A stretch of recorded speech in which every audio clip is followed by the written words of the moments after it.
Hi అండి. అందరికీ నమస్కారం అండి. ఫ్రెండ్స్ మనకి ఇప్పుడిప్పుడే మరొక బ్రేకింగ్ న్యూస్ అప్డేట్ అయితే రావడం జరిగిందండి. అది కూడా వైసీపీలో తీవ్ర విషాదం. స్పీకర్‌కి తీవ్ర అస్వస్థత. మరో ఎమ్మెల్సీకి ఘోర రోడ్డు ప్రమాదం, తీవ్ర గాయాలంటూ మనకు ఒక లేటెస్ట్ అప్డేట్ అయితే వచ్చిందండి. అయితే ఇందుకు సంబంధించిన పూర్తి వివరాలైతే తెలుసుకుందామండి. వీడియో ఎక్కడ స్కిప్ చేయకుండా చూడండి ఫ్రెండ్స్. అప్పుడే మనకు పూర్తి సమాచారం అయితే అర్థమవుతుంది.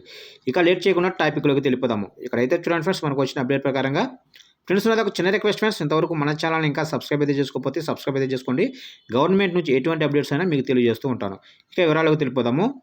ఏపీ అసెంబ్లీ స్పీకర్ వైకాపా నేత తమ్మినేని సీతారాం అస్వస్థతకు గురయ్యారు. దీంతో ఆయనను హుటాహుటిన మెడికవర్ ఆసుపత్రికి తరలించారు. ఈయనకు గురువారం రాత్రి నీరసంగా ఉండడంతో కుటుంబ సభ్యులు శ్రీకాకుళంలోనే మెడికవర్ ఆసుపత్రికి అయితే తరలించారు.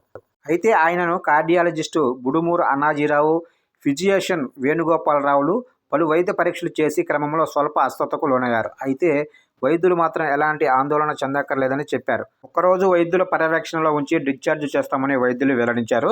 ఇదిలా ఉంటే ఏపీలో ఉపాధ్యాయ ఎమ్మెల్సీ పర్వతరెడ్డి చంద్రశేఖర్ రెడ్డి ప్రయాణిస్తున్న కారు నెల్లూరు జిల్లా కొండవలూరు మండలం రేగిడిచెల్లిక వద్ద ప్రమాదానికైతే గురైంది. గురువారం అర్ధరాత్రి జరిగిన ప్రమాదంలో ఆయనకు గాయాలైతే అయ్యాయి. చంద్రశేఖర్ రెడ్డి పిఏ మాత్రం ఘటనా స్థలంలోనే చనిపోయారు.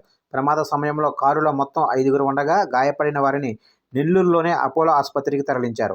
ఎమ్మెల్సీ తలకు గాయాలు కావడంతో ఆయనను కూడా వైద్యం అందిస్తున్నారు. కాగా విజయవాడ నుంచి నెల్లూరుకు వస్తుండగా ఈ ప్రమాదం జరిగింది.